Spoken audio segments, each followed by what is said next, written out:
should worship him. So here is my story. And it starts back in 1988, 87. My parents had gone out of town for a wedding. They needed a babysitter because I was still in school and could not go with them. It was an all-adult wedding anyway. But they got a reference for a babysitter that they had never met before. But apparently it was from somebody they thought they trusted. So she came over and met me once and my parents one time before. She actually stayed with me for a week. Now before my parents left, she said, well, do you mind if I take Jodi to church with me? I go every single day. My mom said, well, that's fine. I'm sure there's things for kids to do. Because they knew my church had an after-school kind of youth group thing that I always went to, and it was a lot of fun. We played sports and did a lot of activities and art if it was raining, put on plays, things like that. So my mom is thinking this is going to be just like that in her head. And I don't even remember the girl's name, and she was probably 22, 23. My parents leave, and this girl comes over. I know she had a small two-door car that was gray, or just light blue, gray, light gray or light blue. We would drive.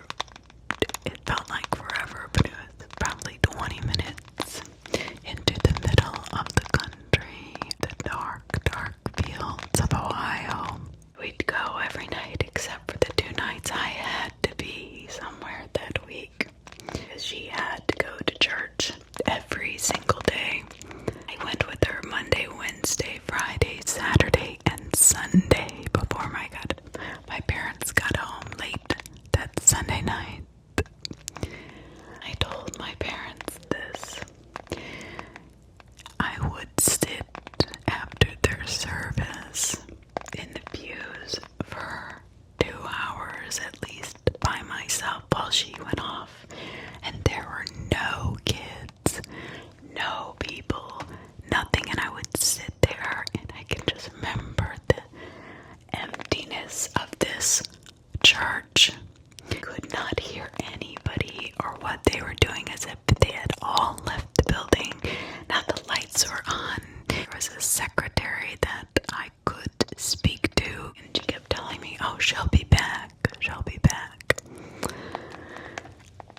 Well, every night at 10 or 11 o'clock, there must have been 100 people, and that I'm under-exaggerating with this, would be in a line, and we'd all be holding a candle. I can remember walking way back into the woods, holding this candle, and the leader of this church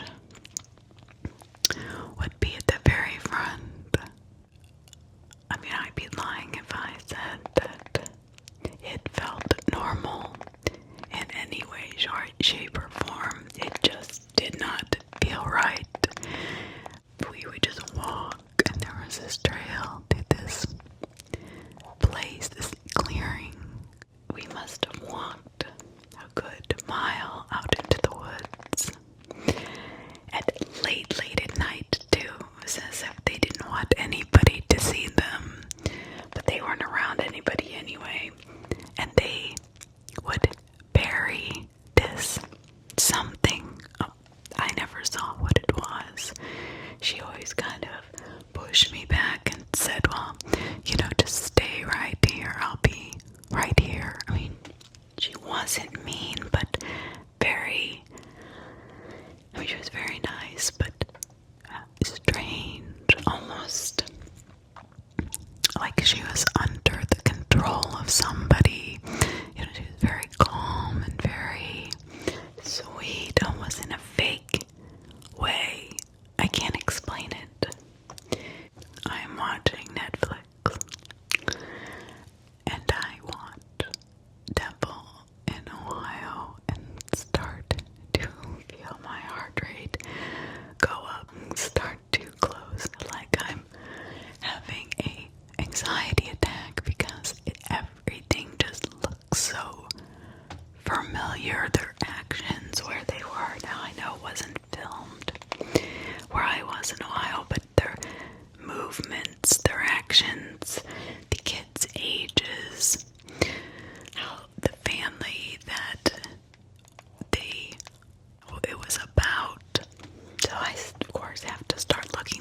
see if any of this is true, and I find out that this cult was actually even 15 minutes from where I lived in Ohio.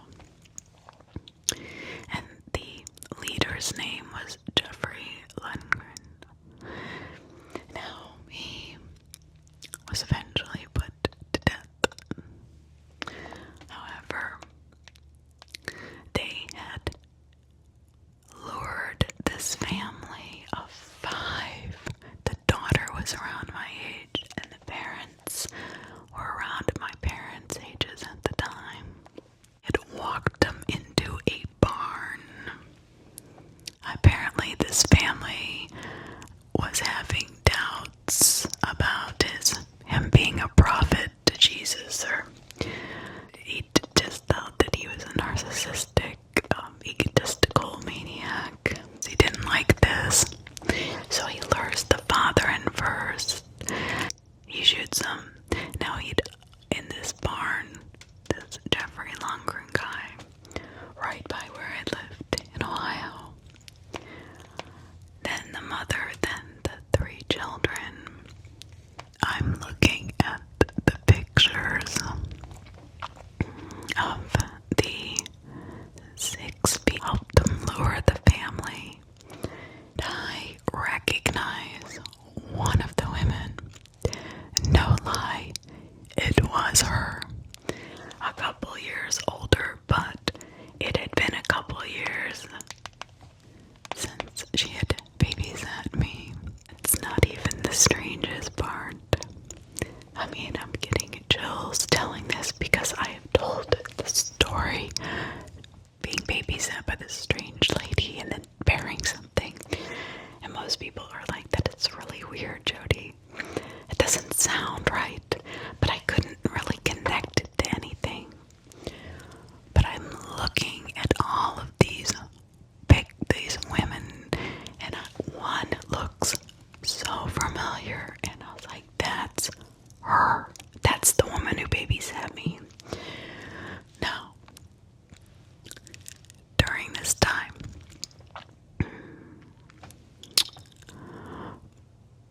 my mom and I had been followed home by 2 men in a white van from Acme Click, where we would shop on Saturday when my father was not home. He had to speed to get away from them, and then they sped up and chased us, following us into the neighborhood where across from ours, I told my mom, just don't go home. Do not show them where we live. So she gets on Bath Road, back on Bath Road. She takes them through all these twisty or windy roads because she wants to make sure that they're following us. And by God, they are. And we're probably going 75 or 80, maybe even faster at this time, down Bath Road. And she's freaking out. I'm like, just make it to the police department. So she does. She gets engine. She pulls into the police department. And these 2 guys were gonna stop, then realize where we pulled in. And they kept going. Now, I told my mom she should make a police report out. And for some reason, she said, no, we're fine. We're safe now. But, Mom, we're just followed by 2 men in a white van. They were not planning on taking us to Cedar Point, which is an amusement park in Ohio. I'm like, Mom. She said, no, what am I gonna say? 2 people followed me, but I don't have their license plate, and I don't. I'm like, okay, well, I was like 9 or 10 at the time, I think. And that was around the time right before we were followed. I had found this grave dug in the back of our house in our woods. We lived on 5 acres, and a lot of it was woods. It was somewhere where I went every day, and all of a sudden, one day, I'm standing up there, and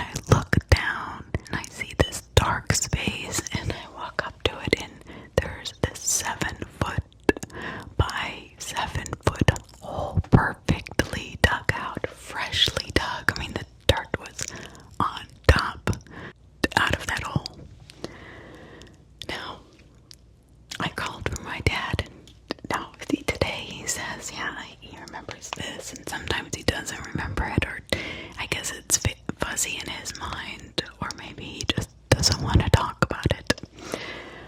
But I remember that as clear as day, because I had gone and walked those woods every day of my life, and that grave had not been there until about that time.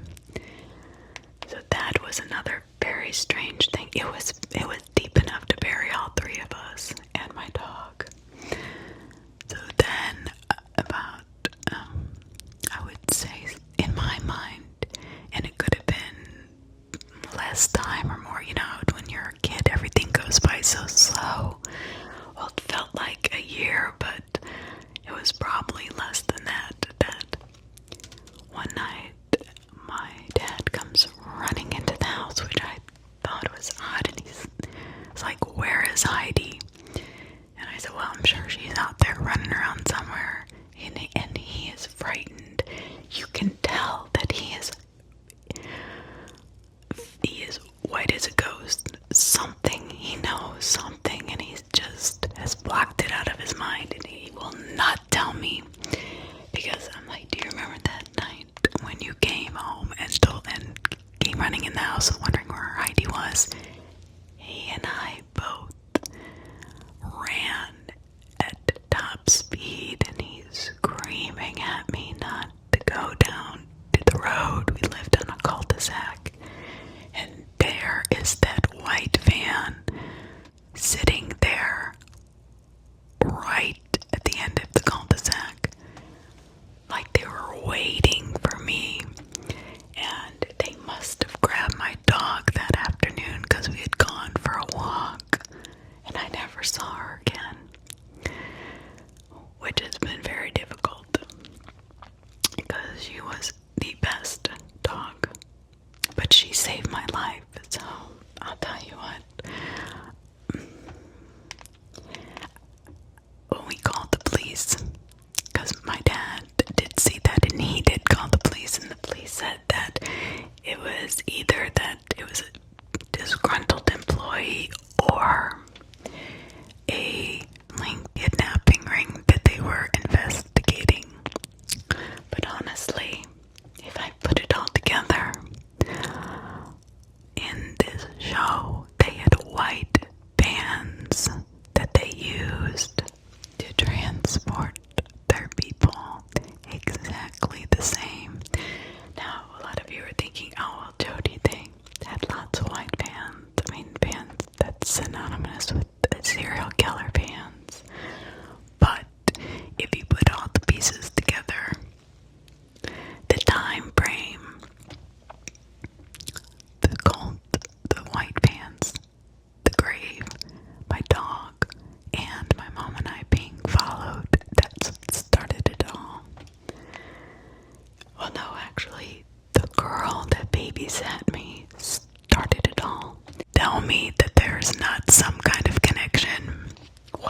family was murdered was 2 months, almost the day that we left for Florida and got out of that area. And my dad stayed behind and then just kind of went back and forth while he, just because he still had his business up there. But my mom was like, I want to go to Florida. I'm tired of Ohio. That's it. But there was something else. There had to have been. Nobody spends that much on plans, and we had the land picked out, and we had gone and looked at it, and to come down here and just buy a house, and it was just like that. It was so quick. But as I look back on the timing of events, something happened. Something happened, and when I looked at that picture today, I just had this anxiety attack. That was my babysitter. I know, because I'll never forget her face. I may not remember her name, but I never forget a face. My mom called. My parents called once when I could actually talk to them. She would actually tell them I was in bed or I was sleeping, and I had been outside playing with my dog.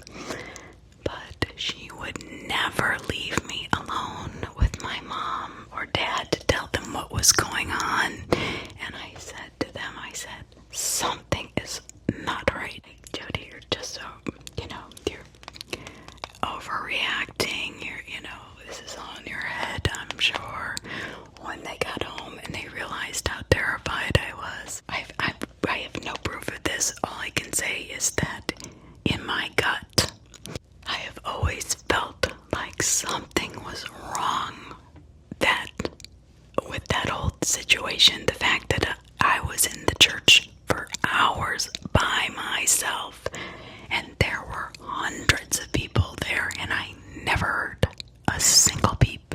It was after the sermon, so I was there for an hour for the sermon, and then they would all disappear, and I was told to stay right there. If I did want to talk to anybody, it would be some secretary at the front that would say, "Oh, don't worry, honey, just go back and sit down." I remember her. She always had a flowered blouse on, and she was sitting behind this desk.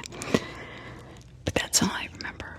Of course, walking out into the woods like that, and I was kind of pushed out of the circle, which was fine. That never seemed to scare me because I just assumed that they were doing their thing, whatever they were doing out there. I mean, I was young. I just assumed that's what people did in other churches.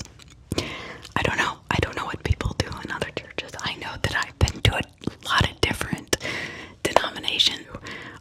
The Baptist churches. I've been to Lutheran churches. I've been to, evangelistic churches. I mean, I'm always willing to go enjoy music and whatever. I never judge. I just like to go and see interesting things. So I know that I never really thought of it being strange. I just thought that's what they did for their church, like their type of worship. But putting it all together and watching this on Netflix, and it's based on these ritualistic, what they did was so, oh my god, it's freaking me out. I'm not kidding. So that is my story. Now, Jeff Lindgren was put to death and died in 2006. But that family of 5 was murdered and shot in the head and buried in the barn. Pre-dug graves, by the way. And they had no idea. I mean, they trusted this man. So, everything just, nothing made sense at all until today. And not that I put anything together, but I thought that was all a very strange coincidence. And then seeing that woman, that was the woman who babysat me. I haven't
Amherst, Ohio, called Boot Hill Cemetery.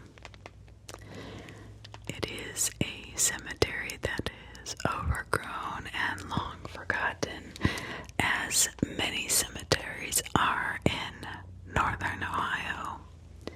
I know this because my grandmother and I would go searching for them so I could sing to the dead, because I always felt terrible that they had to be alone. I never was afraid of the dead. I was always looking out for them, I guess. But Boot Hill Cemetery was one of those cemeteries that was never taken care of, just let to be overgrown and long forgotten, with the graves of people that felt probably insignificant, or that they didn't matter anymore and were left to just be. This was a notorious site for being a place where robbers would rob bodies before it was legal to exhume bodies for medical usage in medical schools. The cemetery rested in peace for a number of years, if that's what you want to call it.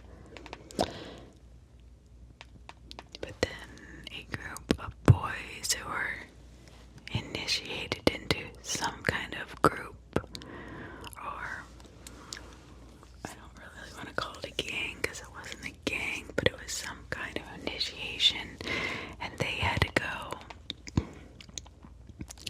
and dig up these bodies to prove their loyalty to this group of people.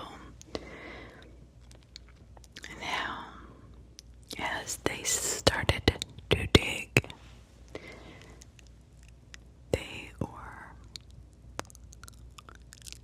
stopped in their tracks because they heard the voices, the disembodied voices, coming out of the ground as it started to rain tiny little pebbles from the sky. The boys ran as fast as they could out of that cemetery, never actually digging up any of the body parts that were left, or any of the buried people there, which is a clear sign that they did not want to be dug up. They wanted to be left there, but they did not want to be forgotten, I promise you. So Avon Lake Movie Theater, the theater, is haunted to this day by a projectionist. Now, projectionist back in the day, probably, I don't know, I guess when did they change over to, electric reels? But even when I was younger, they had people up in the booth above the movie theater that would put in the reels and watch the movie with you to make sure that there was no cuts or skips and that the movie played smoothly, that if it stopped they would, have to thread the wheel. So that's what a projectionist is. Now, this man was a projectionist at the Avon Lake Movie Theater and had been thought to have hung himself or was in a car accident close to the movie theater. But people reported many times hearing sounds coming from the projection rooms, and movies have been known to start and stop on their own. A former employee claims she was actually cleaning up after hours and had walked away from the projection booth. And what she saw was a strange man, and she looked up because you could see it through the glass. The person in the projection room, she looks up. She's probably down cleaning up in the theater part, and she sees a strange man. But upon further investigation, she found absolutely no one. Columbia Station. Now, Columbia Cemetery. This is another cemetery on the West River Road. It's divided into a newer section and an older section.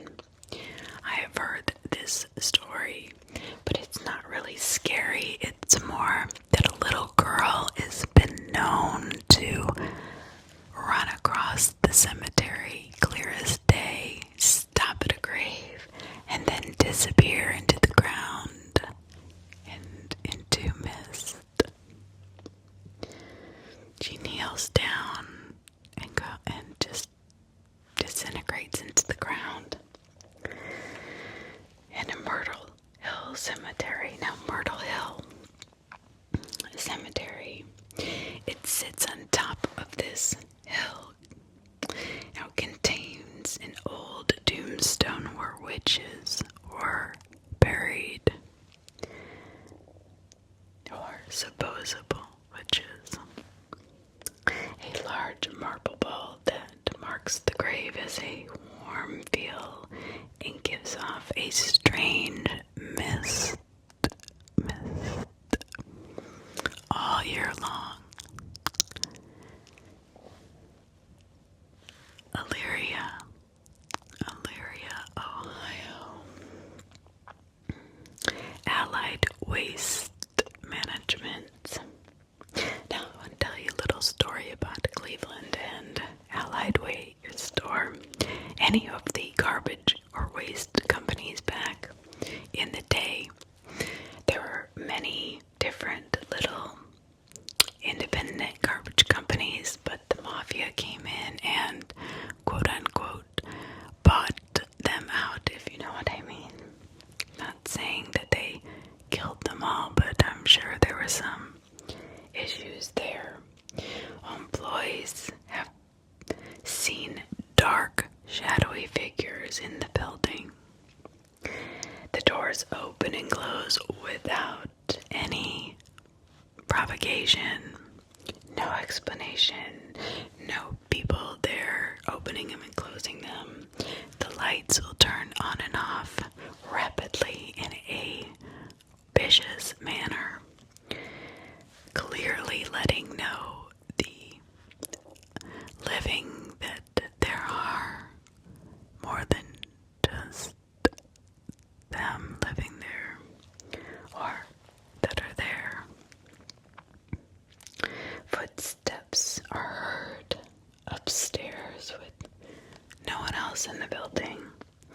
Crashing sounds and bumping noises been heard. Employees dub the ghost name Frank. Now, Frank is a pretty typical tough guy name, so you never know. It could be that the mafia had done a lot of their, quote, business, unquote, there. And I know this from my father's dealings with the mafia. He had lived in Cleveland all his life. Matter of fact, his uncle was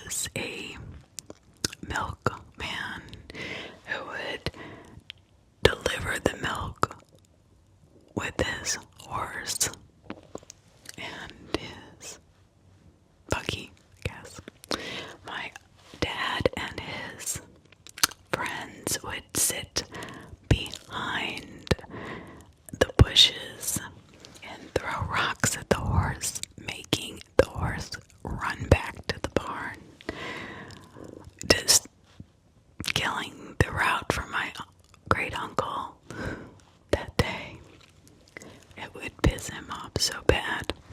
My dad was a little mischief when he was younger.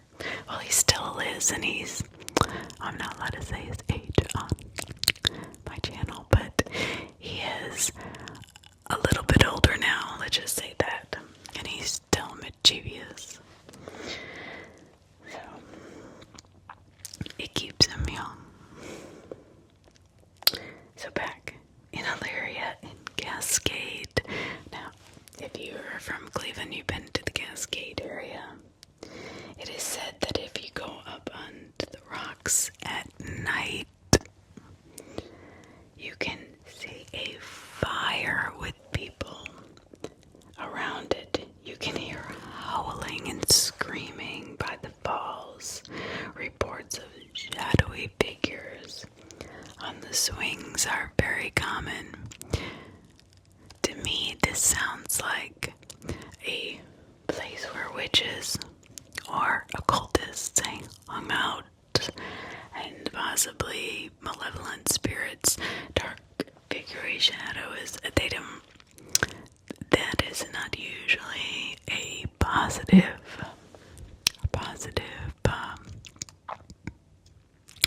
apparition in my eyes. I mean, that's not gospel, but you have to have something to go on. And if I'm seeing a shadow that's blacker than night before me, I know that I need to change my life, that evil is coming into it.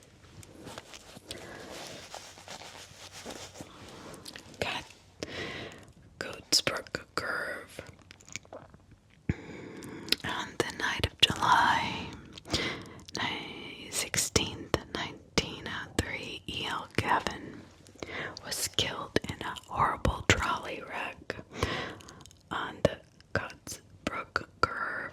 For many years after, trolley workers passing through the area where this accident occurred would report seeing a shadowy figure in the middle of the tracks. Was it Gavin? Was it not? I don't know. But it would disappear when the lights would hit it. Other workers report seeing or hearing oncoming trolleys that aren't actually there. Today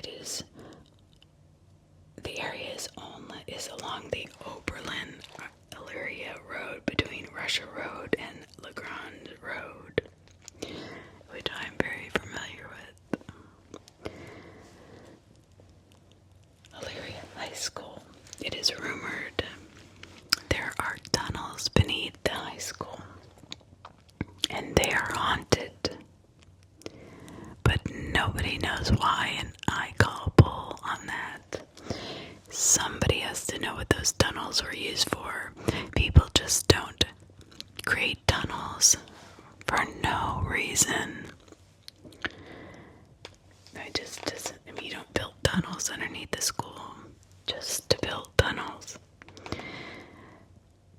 Paranormal activity has been reported in the Washington building, and a large hotspot has been felt in the auditorium.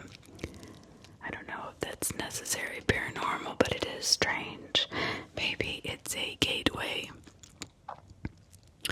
to another dimension, and that's why they built the tunnels.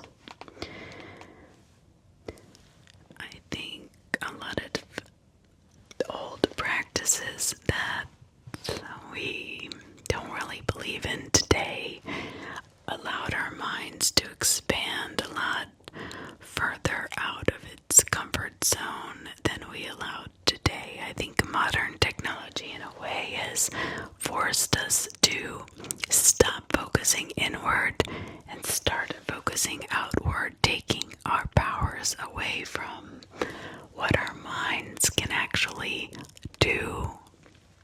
But that's just in my opinion.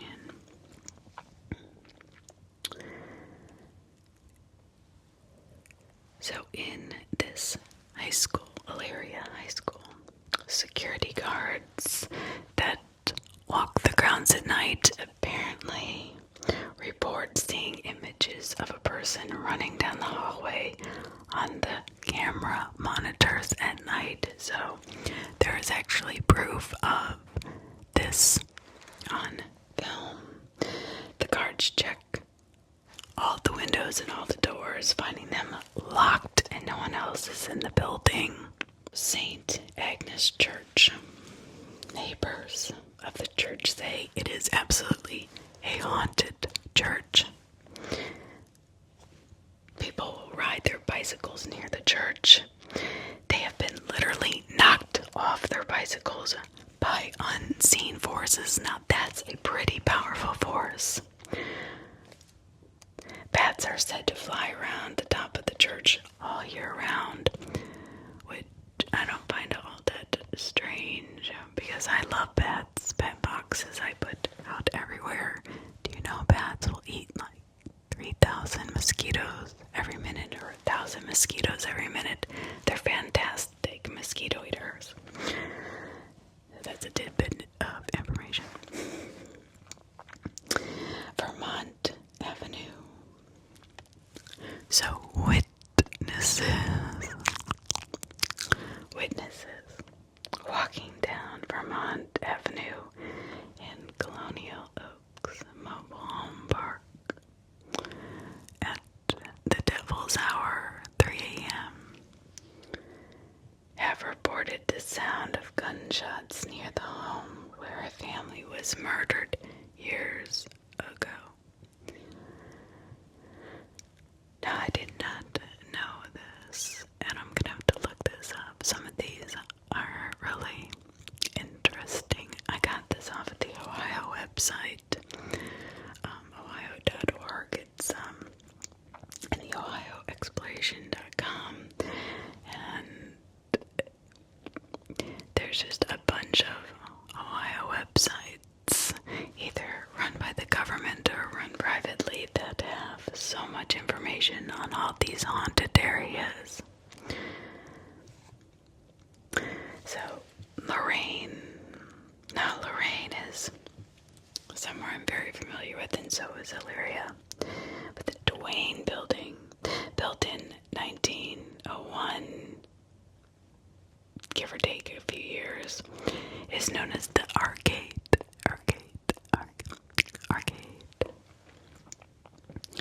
It is said to be haunted by former residents. They have said they smell scents of flowers, where a flower shop once was located. Now others have smelled cigar smoke, where people used to gather to wait for the streetcar after shopping. A ghostly woman has appeared several times inside the building. Fire struck the old decaying structure in 2002. It was believed that squatters accidentally ignited the blaze on the third floor trying to stay warm. At least one witness says they saw figures of men standing in the third floor window during the fire, but no one was inside the building. On further discovery, the building has since been restored with new storefronts and apartments. Actually, I've seen this building and it is actually very nice now. It is known or not known if the new occupants have experienced anything out of the ordinary.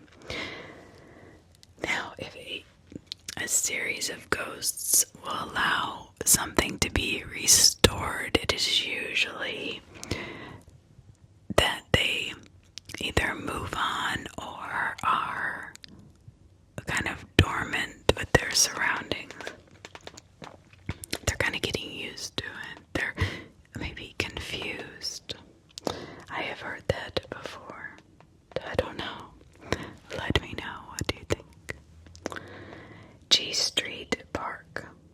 Supposedly a railroad spike that was removed from a hole released spirits into the park. I don't know about this one. I mean, I'm a believer, but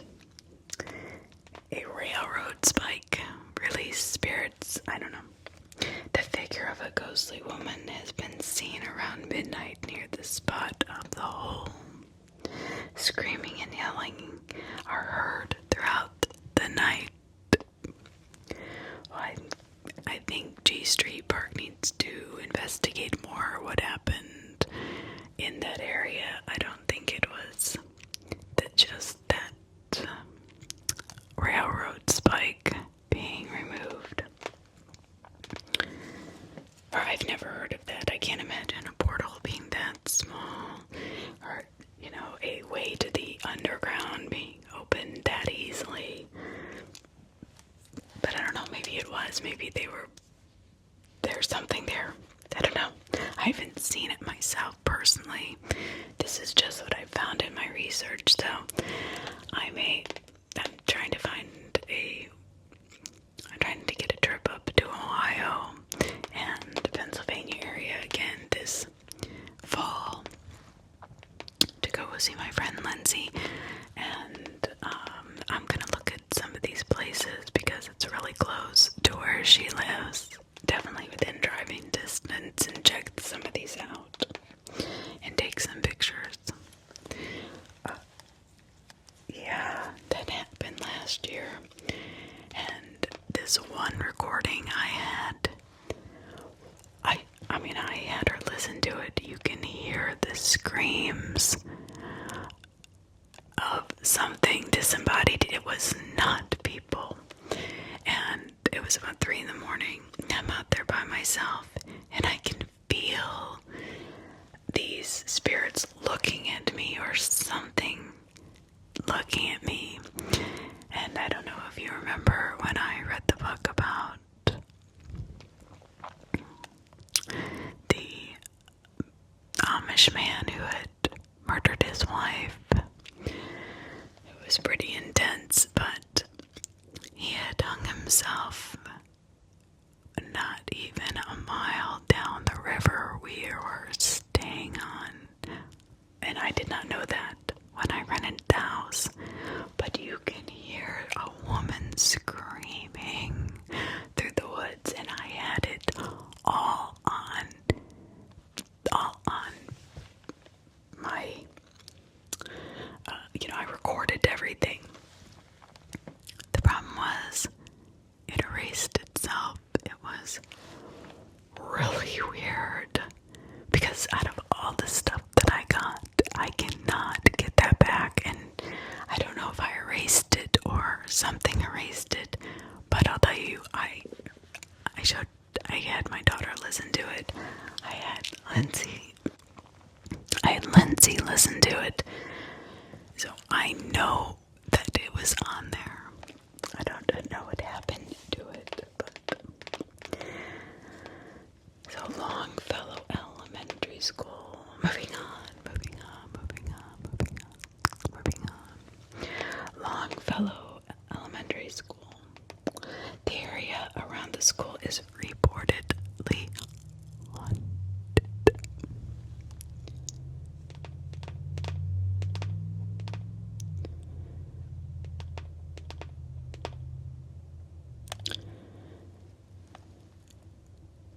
The area around the school is reportedly haunted. Screams can be heard in the area early in the morning, in the wee hours of the morning, and lights flicker in the old building, even when nobody is there. Figures of children walking and a slender adult woman have been seen staring out the windows. A very tall, dark figure has also been spotted in the park and often vanishes upon being spotted. Now that is interesting. Now a couple of these websites have pictures and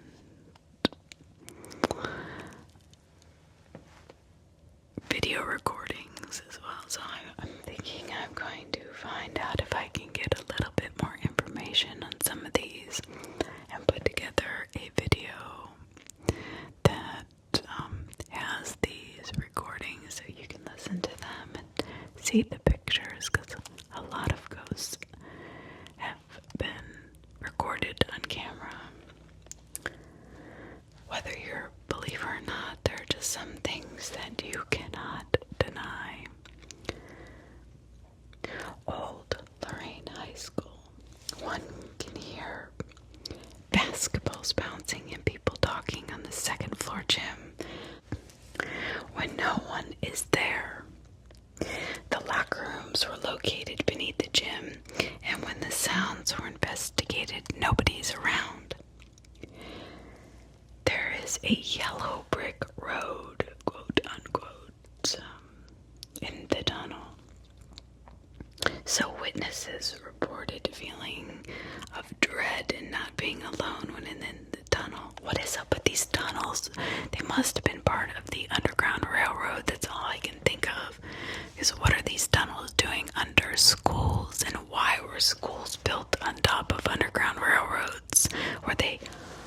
know if they're originally, single room schoolhouses at one point.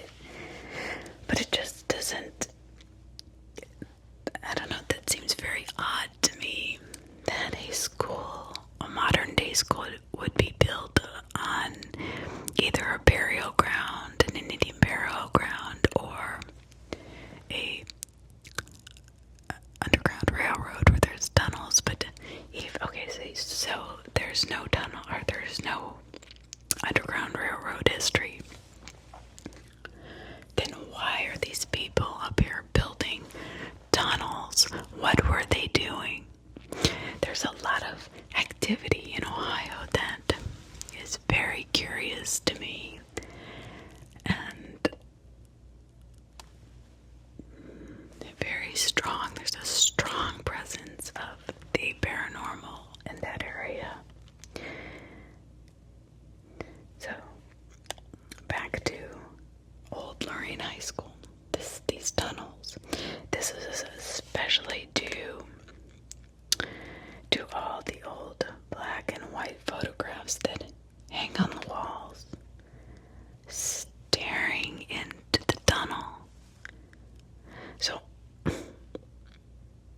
but nothing is said about underground railroads, just tunnels being built. And why are these people staring into these tunnels? If anybody has an answer for me, I'd love to know. So Skate World. Part of Skate World served as a motel from at least the 1950s until it was converted to a roller skate rink in the mid-70s. According to the owner, a woman was shot and killed in the motel that serves as the Pro Shop today. The woman's ghost has reportedly been seen many times roaming the hallway that once served as the walkway through the hotel. Although this is not confirmed by the owner, witnesses have reported seeing a ghostly figure standing beside the dumpster whistling, but it vanishes when it is approached. I don't know if I'd be whistling by a dumpster, but you never know. So Spruce Street. Now, people have experienced seeing or witnessing a legless ghost. Now, I don't know too many ghosts that I have seen that have legs necessarily, or maybe I'm not really looking for the legs. It's just more of the feeling or the outline.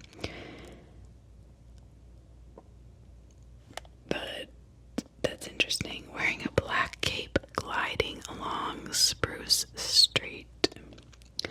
The specter is most commonly sighted in the 100 block of Spruce Street. I want to look that one up. I'm gonna check that one off. Check that one off. Because I think there's more to that story. Westwood Junior High School. Another high school. What is up with these high schools? I understand cemeteries. I understand old hotels or, streets that back in the day something happened, or churches, but there's not a lot of churches I'm seeing here. Maybe, just maybe some of these schools were churches and some were not used as conventional churches. The Puritans and the Quakers were very judgmental and had harsh punishments. Punishments that I don't feel were very Christian-like, in my opinion. But that's just my opinion. It's like, we all have one, right? So here's another high school. Westwood Junior High. Night shift custodians have claimed to see a tall figure, well-dressed,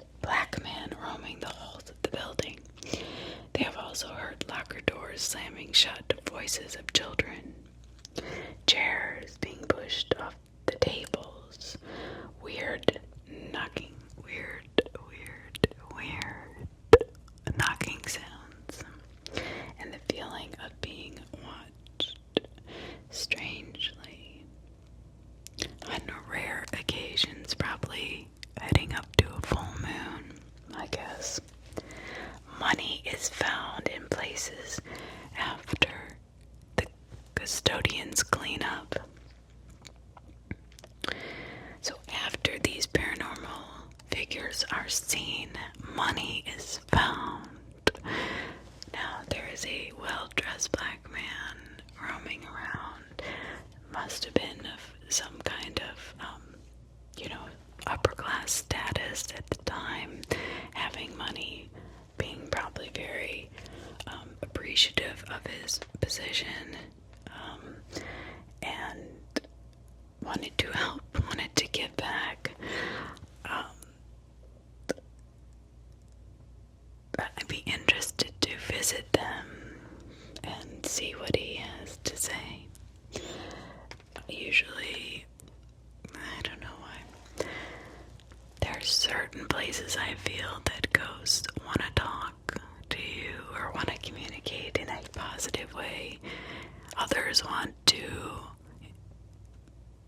almost startle you because they need help figuring out who murdered them, or there's something evil that went on there, so they're looking for somebody from the other side, our side, to help them figure out what happened, believe it or not. That's just my opinion. And then of course there's your spirits that have been disgruntled, or they're angry and they're more dangerous. But the most dangerous are definitely the demons that do roam. Now, if you are a true paranormal investigator, I'm just gonna say this, you will probably experience a true demonic possession at one time in your life or another. This is why I say this, because the Catholic Church, it's a church, and it's in the Vatican that the only true exorcist that can legally be used comes from the Vatican, a priest that is trained in demonic possession, that is an older priest that has done a lot of this. There are very few left, and I think there's maybe one or two that can truly conduct a effective exorcism. Now, do I think that people are possessed a lot? I think that the word is thrown around a lot, but I do not think that a true possession is seen very often. However, I know that in my heart I do believe that when listening to some accounts of things that happen, that yes, people, and especially children, become possessed to do things, and not necessarily bad. They usually end up hurting themselves more than they hurt other people, unfortunately, because that demon wants to take over the body. They want to live that life because they've never lived on this earth before. So that is what they're looking to possess, a weak soul. Now, North Ridgeville, St. Peter's Church. When the church is still and quiet, you can hear footsteps walking up and down the aisles, even when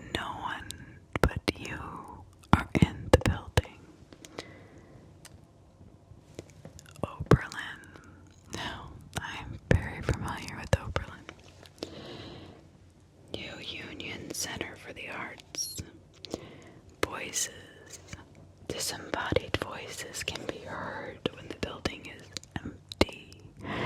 Apparitions and ghosts are seen moving around. Objects move on their own from one room to another, experienced by many people. And that is usually, to me, an indication that there is some kind of paranormal activity when more than one person has either gotten pictures of it, has seen it, has recorded sounds. Now, in Oberlin, the Warner Center, this building, again on a college campus or school grounds, I don't know what it is about schools. This building on the campus of Oberlin College is haunted by a red-headed woman. I have to research that one more. Now, I'm just gonna throw this out there. You are more than welcome to email me. I now have whispers ASM relax at gmail.com. So whispers ASM relax at gmail.com. I'm trying to get away from that true crime. Just things started happening. I don't know. I think it was I can't even.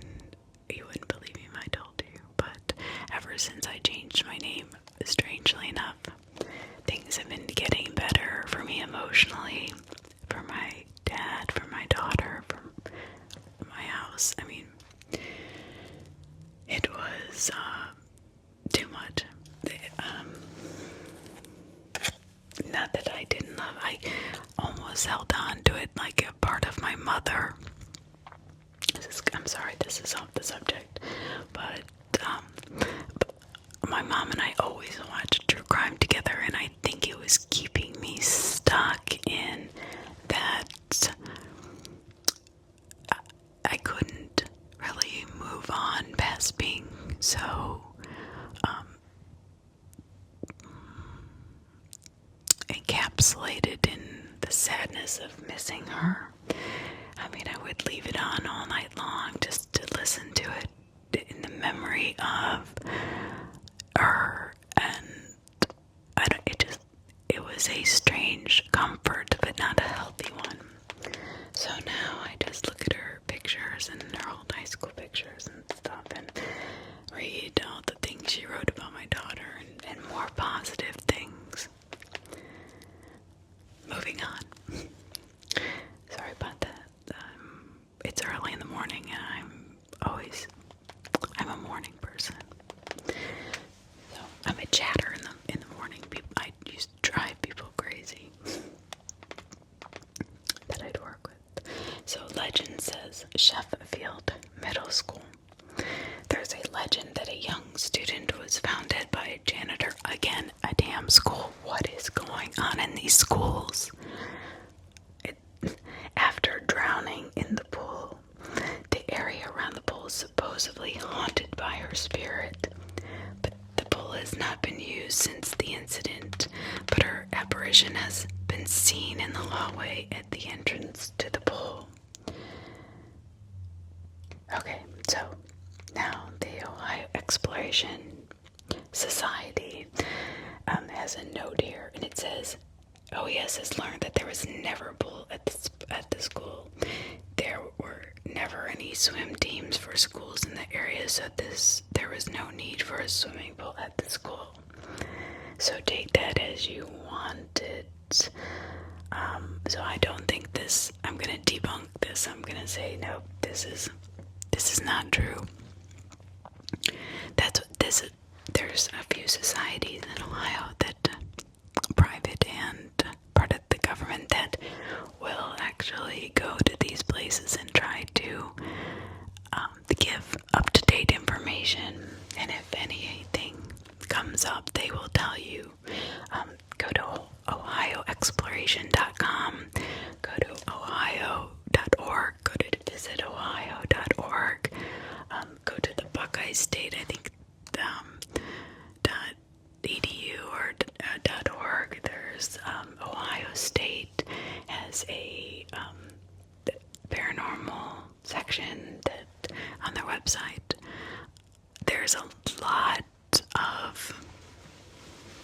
sources for this stuff, and a lot of people checking in and trying to debunk or to confirm these sightings. So it's been pretty thoroughly searched, and if there is something that has been debunked, it's in bright red, and I will read it to you. So then you can believe it or not, but I tend to not to believe that. If there was never a school, then there is no way, or if there was never, a pool, then there was no way somebody could have drowned unless there's something we don't know. Or maybe she was not necessarily drowned in the pool, but the janitor killed her, and instead of finding her body, said he found the body and really drowned her either in a sink or in a bucket. I'm throwing that out there. I don't know. This is completely speculation, so don't hold this against me. I'm just saying, if there is a girl that roams around this campus and a janitor, quote unquote, found this body and there was no pool, then I would probably, instead of debunking it as being a false claim false about the ghost, but more look into the janitor who found the body. What actually happened is my question that I would want to debunk first. That's all I'm saying. Alright, Vermilion High School. Now, Vermilion.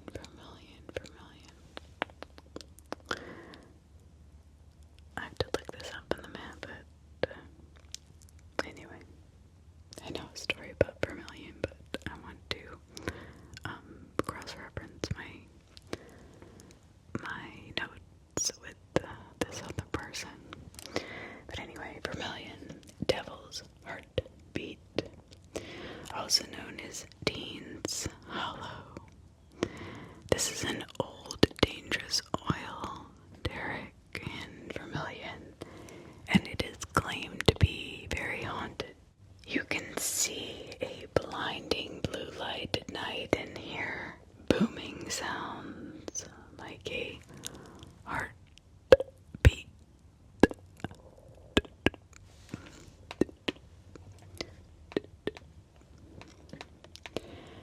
Now, Dean's Hollow Bridge. The bridge located in Dean's Hollow, I just mentioned, was the site of a man's suicide. It is reported that he hanged himself with a rope from the bridge's rafters. Now, the rope remained hanging from the bridge long after the body was removed. What the frick?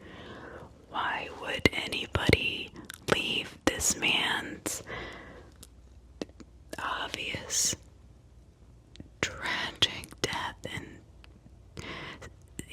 suicide is something that I take very seriously.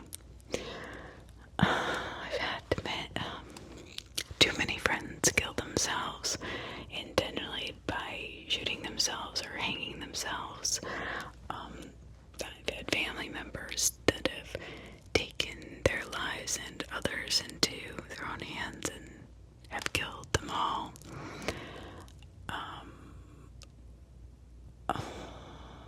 I can't believe that the townspeople allowed this man's rope that he hung himself with to remain hanging until the bridge was finally torn down.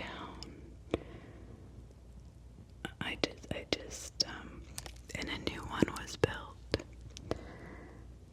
So, that is crazy. People have reported that they have driven across on certain nights, and you can still see the rope hanging from the rafters. If you see the rope, it is believed you will die soon after. And I don't know if I necessarily believe that. I'd have to read accounts of people seeing the rope and dying. But I do know that energy, that type of strong, uncomfortable, unhappy energy that this man felt to take his own life, and then people leaving, that just breaks my heart. That just breaks my heart for the family, for him. I mean, no matter how everybody is born, I believe, innocent, and the society, either their parents or society or something happens to change that. Now, a lot of people, develop mental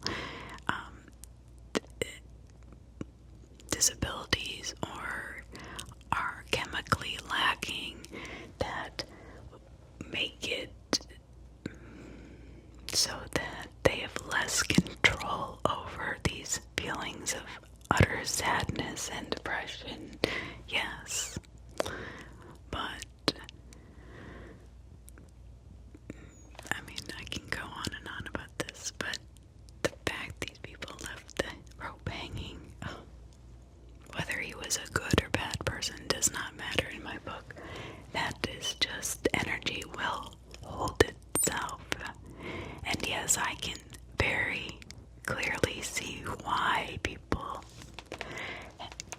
can still see the rope hanging to this day, because it's almost burned into that area. No matter how many bridges will be built on top of this one, that memory is so invested with the just sheer disrespect and irresponsibility of the townspeople or family members to take down that rope. I don't agree with that. I mean, you can disagree with me all you want, but something like that is not to be displayed, and that's not right. That's not. I just don't. That makes me sad, actually. Or orphanage, simply because I've driven by it many times with my parents. Originally located on. So there's a legend that said an orphanage burned down in the early part of the 20th century and all the children died. It said when the conditions are right, you can drive down the road and children crying and smelling of burnt flesh. However,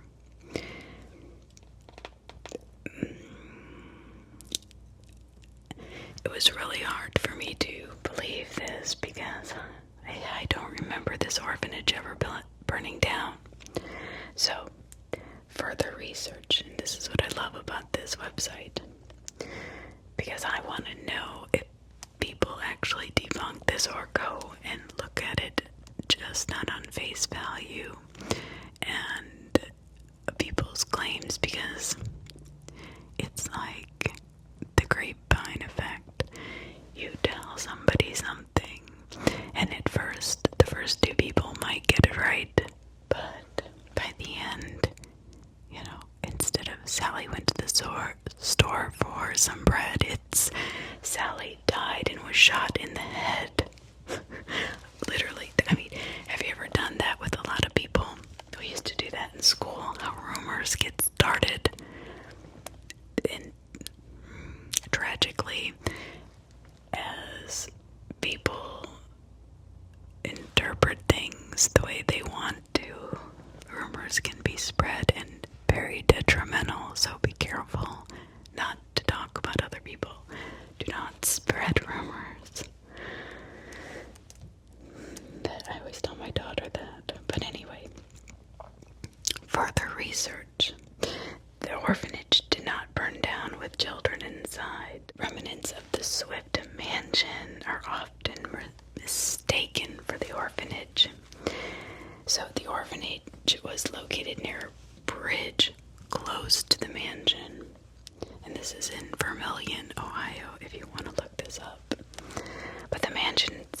never used as an orphanage. The orphanage burned to the ground well after it was closed and abandoned. Remember, as with most parks, the core orphanage area closes at dusk. Alright, so these are not cries from children that were in the orphanage. I guarantee you something is up with that mansion. That's what I think. Because people, now I'm going to go back to what people have seen. Many reports, these are not rumors. The children crying, I don't know about the burning flesh, but they have seen or they have heard something unseen banging on their cars, causing them to quickly flee the area. Once home, witnesses have taken pictures, and there are accounts where small handprints in dust are on their cars. Now, so Swift Mansion now is still in Vermilion, Ohio, by the way.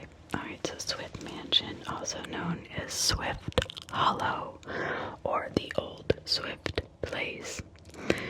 Many deaths were reported and recorded on the property. So, in public record, you can find these deaths. Most of the deaths were children who died due to illness. Now, remember what I was saying, that I think it had more to do, they were talking about the orphanage, that it wasn't the orphanage that necessarily had something mysterious about it, or were connected to the children. I think it was more the mansion. Something about the mansion intuitively tells me, and here we go. So, I didn't read this prior. I mean, this is an area I am so familiar with that I almost don't have to read these to know what they're gonna say. Because I have grown up listening and hearing the stories about these places. Now, listen to this, though. I did not know this. The mansion burned down in 1926. And the area is still said to be haunted. So the mansion burned down, and the bodies were recorded. So you can go to town hall and find the names of these children that were killed in the fire or that died from illness prior to 1926. I don't know, what do you think? So there's a lot of places in Vermilion that are haunted. A lot of places. I'm not surprised, actually. So let's move over to, that was in Lorain County. Let's move to, we already did Medina. Let's see, I want to go across the state. So we've done Erie, I think. I'm pretty sure. Maybe didn't. No, we didn't. Okay, because Erie is where Cedar Point amusement park is. So, Erie. Now, these are genuinely documented haunts. But this website will also tell you if they've been debunked, or they are a legend, or just hearsay. This website does not condone going and seeking out the truth without permission of the property owner, so please don't go and try to investigate without proper approval. So now, if you know of a haunting, please submit it to ohioexploration.com. There is a place you can submit your haunting. Why I like to go back and forth from different websites is because the educational websites I feel are more cautious to put in the legends and the hearsays with the true events that have been documented very clearly. But I also like to give you my opinion because I grew up in this area and when I was young, and that is really when I feel that before you're tainted by the world around you, you have that perception or that perspective that is clearer to seeing what other people stop seeing or can't see because they've been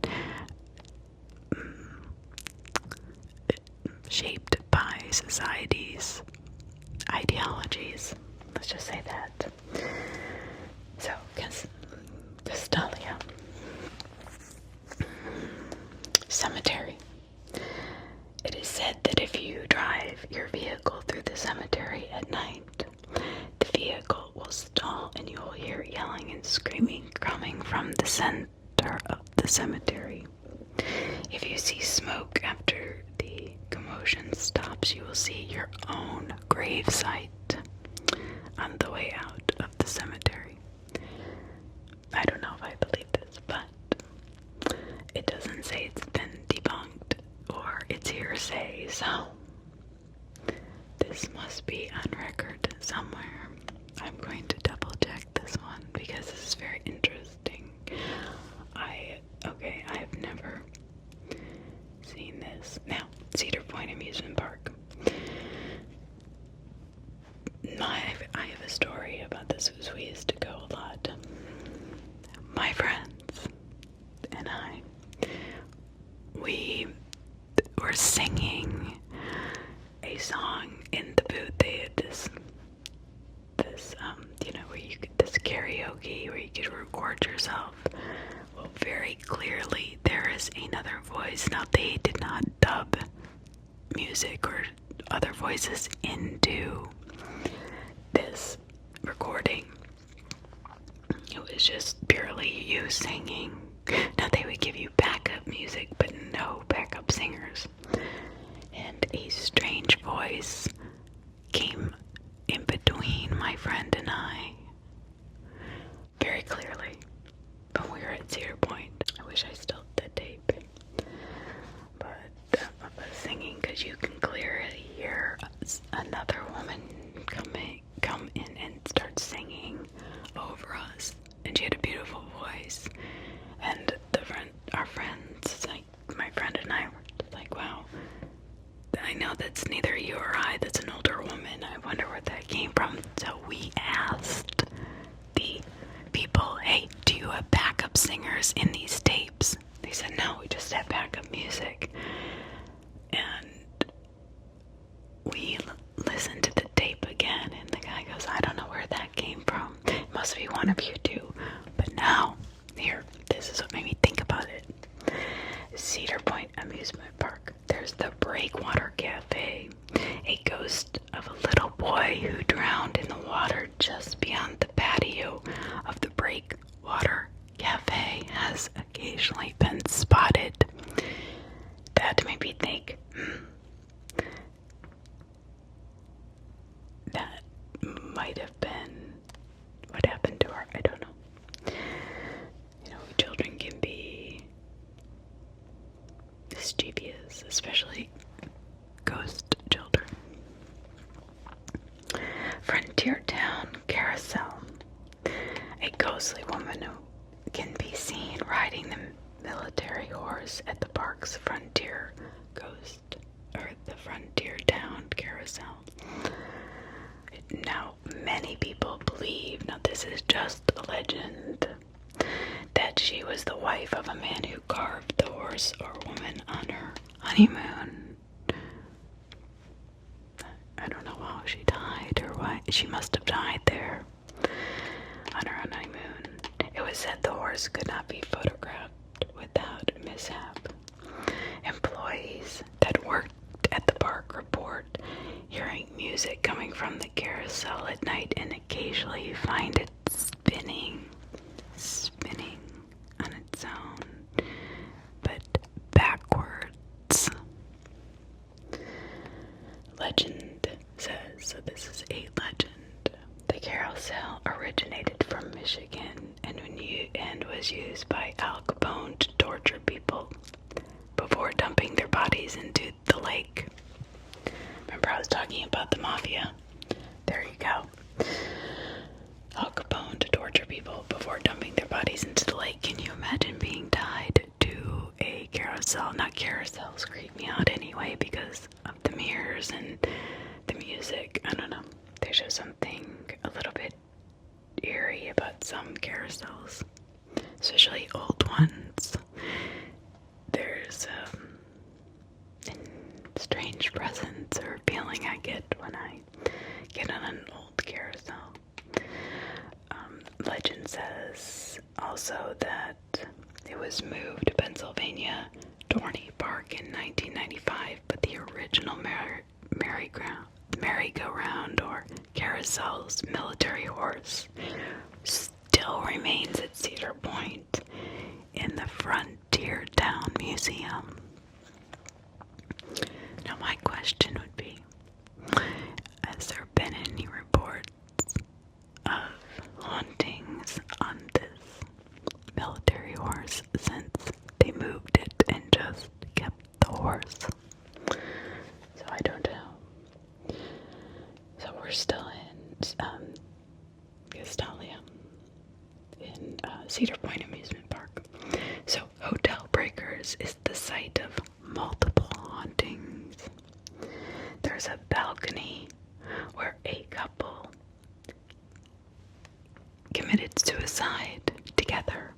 The man jumped to his death while the woman held onto the ledge and lifted herself to safety. After having made a pact with her lover that she would die with him, apparently changed her mind as she was going over the ledge. Females have reported seeing and feeling a strong pull towards the balcony as the ghostly man tries to pull them into eternity. Yeah, he's probably pissed that she didn't go through with it and he did. People have reported hearing crying and their shower turning on and off on its own in a room where a girl had committed suicide in the shower. The ballroom is also haunted by mysterious music and ghostly dancers. Pictures move on their own in the hotel's Friday's restaurant. Now, I'll have to look this up because this is not hearsay and it's not legend. This is actual reported accounts.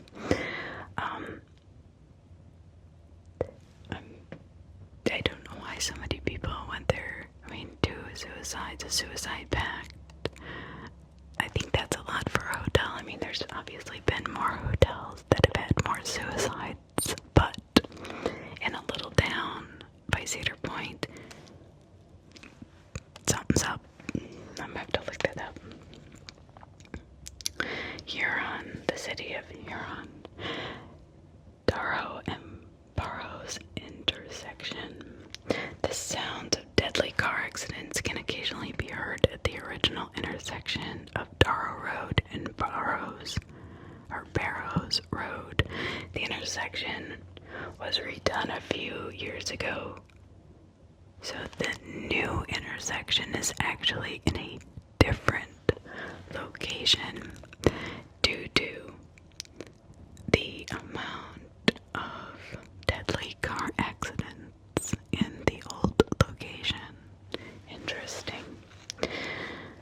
So there's the Darrow and Hahn house. A house at the corner of Darrow Road and Hahn Road was supposedly built atop an old burial ground.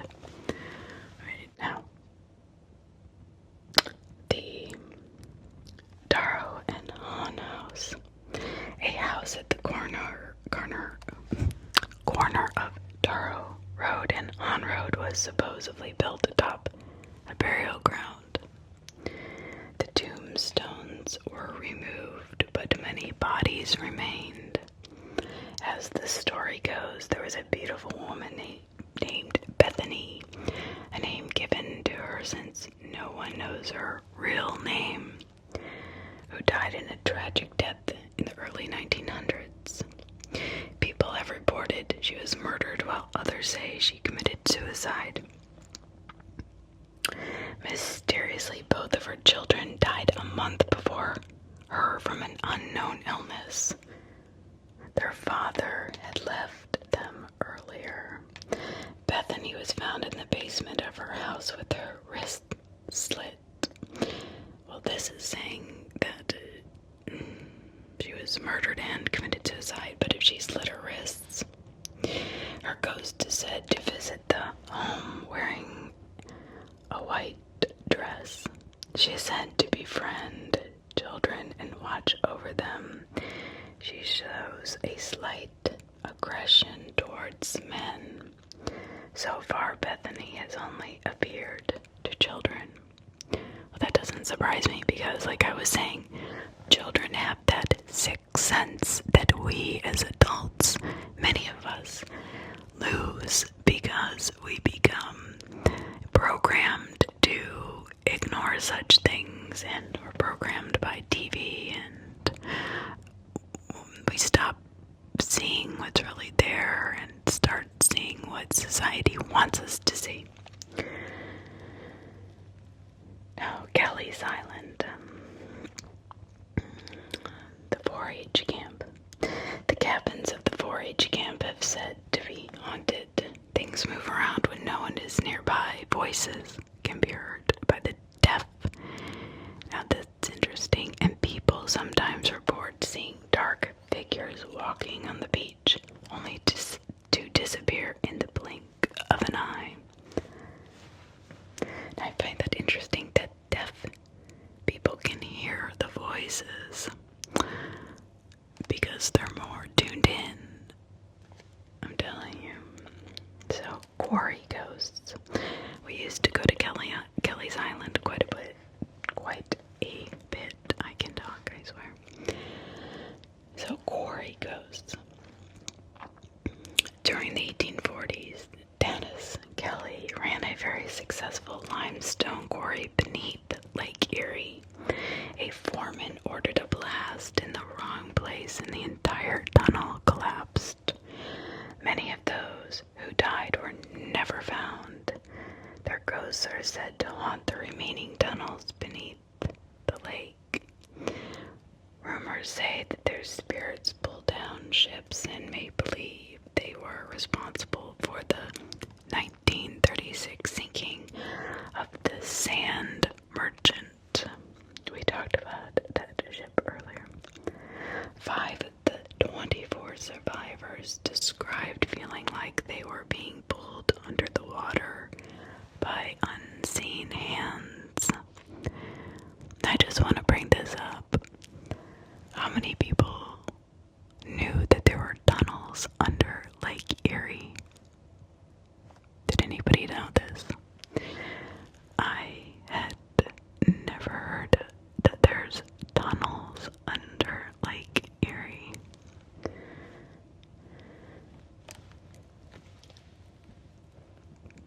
So, now Milan.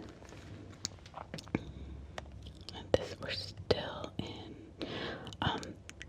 Castalia County. Alright, so Milan Cemetery. Abbott's tomb is said to be haunted. Apparently, this is legend. If you go up and knock on the door, the abbots will chase you away. Many orbs have been seen in the cemetery, especially around the tomb.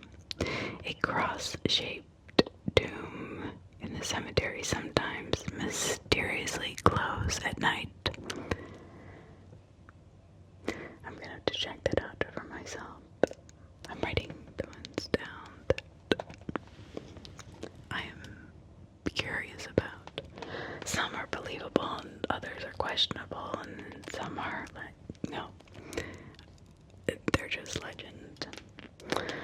So Thomas Edison's birthplace museum. Reports of strange noises and mysterious music are very common. Angel-like figures are sometimes seen, and young children see people when no one is there. Parkertown, Portland Road. Drivers have seen a man riding a 10-speed bike across Portland Road from the quarry. One driver slammed on her brakes and heard a slight thud. She stopped to investigate and found no one there. The street was empty. Sandusky, Ohio. Carr Street residents. The family who lived in this Carr Street home moved out after experiencing strange activity such as attacks, moving objects, mysterious noises, apparitions, and nightmares.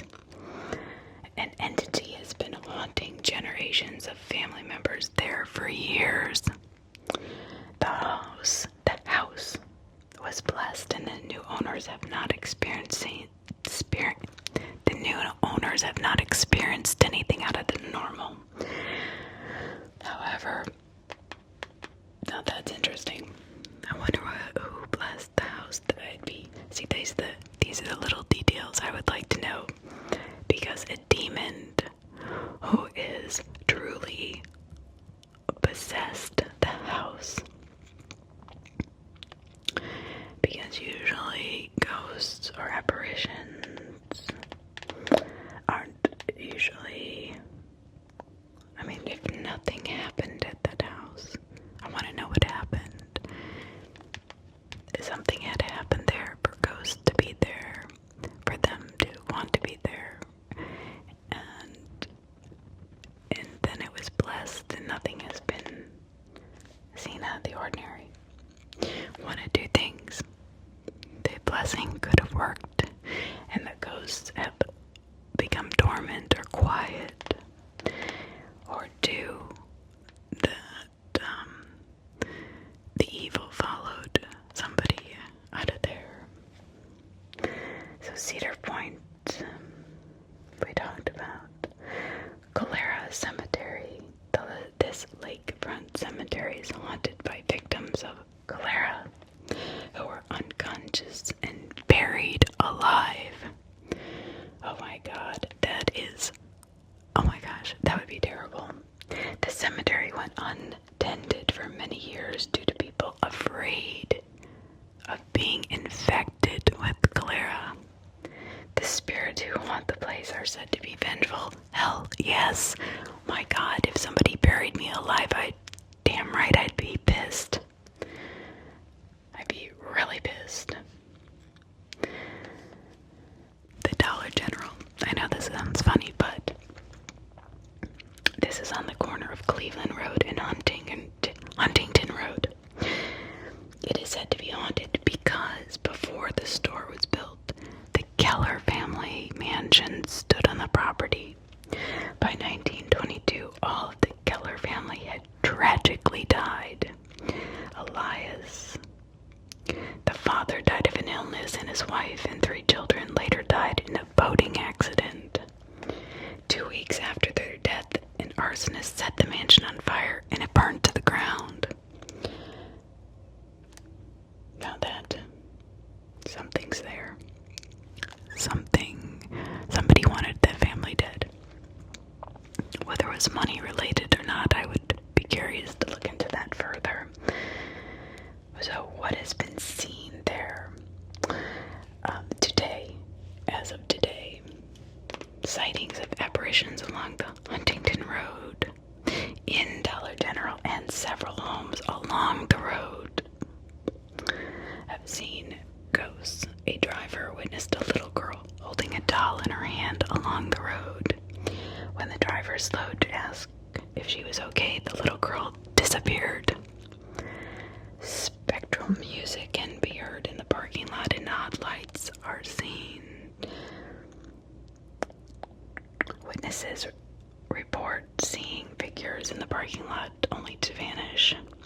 One witness reported hearing a voice say, Mrs. Keller, let me get that for you," while in the parking lot.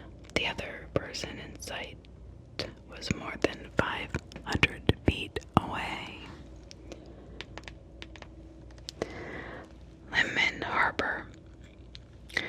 Now, the site of restaurants and nightclubs, the Linman Boat Works occupied the site in 1930s.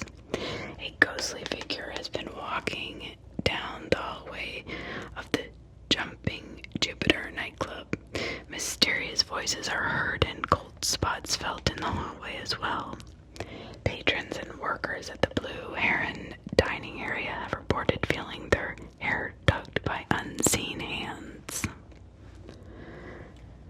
I don't know much about this, so if you do,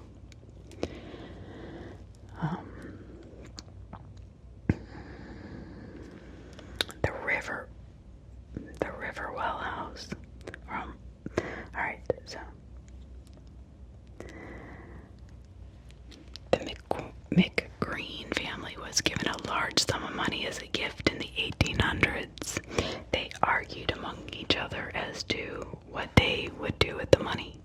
Money's never a good thing in families, unless it is clearly defined who gets it and who does not. I'll tell you that. They finally decided to leave the money outside in their wagon overnight until they determined what to do with it.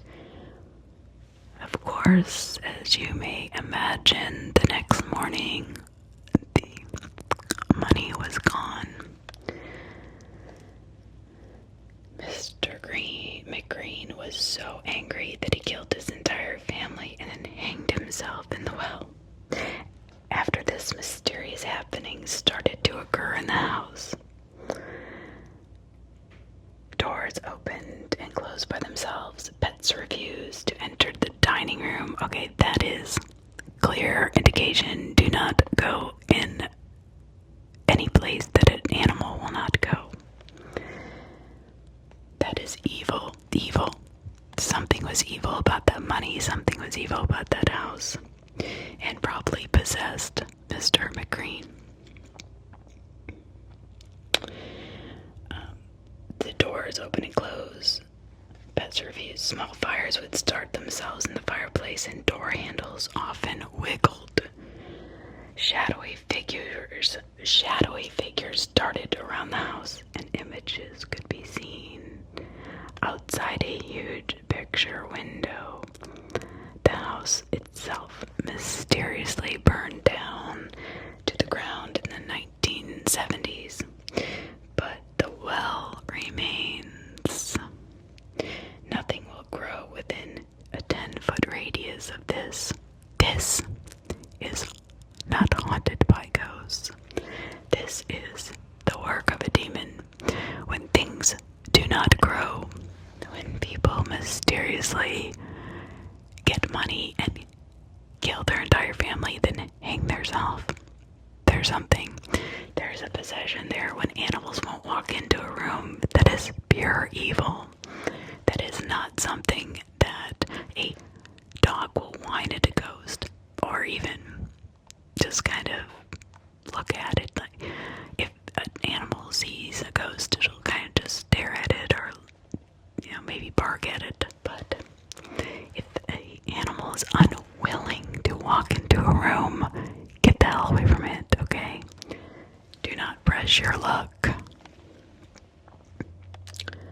That's just a bit of advice. So, Sand Hill legend says that British soldiers killed the occupants of an Indian camp at this location while the men were out hunting. When the hunters returned to find the massacre, they tracked down the soldiers and brought them back to the camp.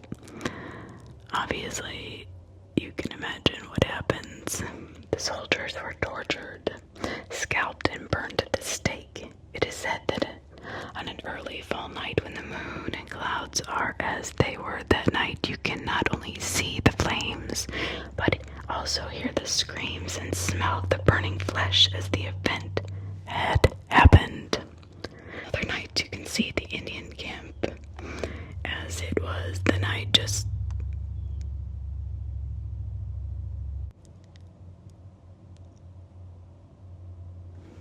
this truck is. You can see the Indian camp. Just another night you can see the Indian camp as it was the night before they were murdered.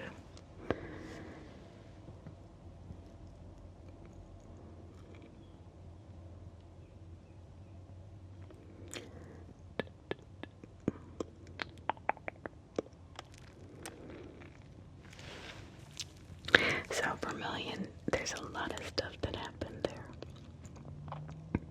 there. We talked about the Devil's Heartbeat. We talked about the Core Orphanage. Now there's the Kiln House. This dilapidated abandoned home off Risen Road was said to have been cursed, although no one knows why. The place was demolished and a new house stands in its place, but it is unknown if the curse has carried over to the new home. Maple Grove Cemetery. So, Maple Grove Cemetery, very famous cemetery in Vermilion. Legend says that an angel statue in the cemetery was both haunted and cursed. And if you look into the angel's eyes, they begin to glow. Okay, now legend says then you die shortly after, but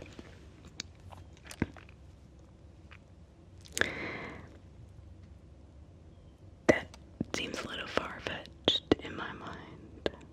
The caretakers have removed the statue due to the hordes of teenagers going there at night to quote-unquote ghost hunt.